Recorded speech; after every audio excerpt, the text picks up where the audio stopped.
Hello guys, may udto magluto sa tadarig pa ni udto butter shrimp butter garlic ato ang luton guys. So ako na tong giluan ang shrimp guys, tapos magbutan na ta og butter diri. Pagarin akong gibutang guys kay wala man ko kakitag butter sa kanang grocery. So maura man ni sila. So painit na ta diri margarine, tapos fry na ta diri garlic.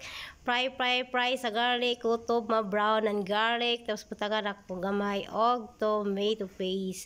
Tapos fry, ilunod din ako ang maong shrimp guys. Akong ilunod guys. Tapos akong halo-haloon, butangan ako lemon, ground black pepper, salt, gamay, atong tilawan kung parat-parat ba. Tapos lunod ito dire, halo-haloon.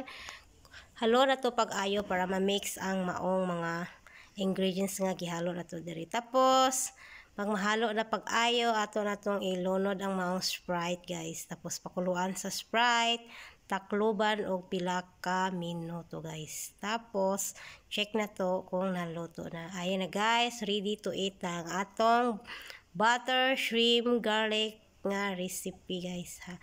Recipe ra gud punin ako guys. Simple nga recipe sa shrimp butter garlic guys. So simple lang nga pagkahimo guys, pero lamian guys.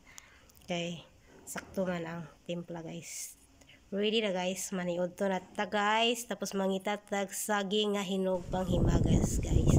Na isa kasipi nga nahinog nga natundan. So maniud to na ta guys. Mayong udto kaniyong tanan.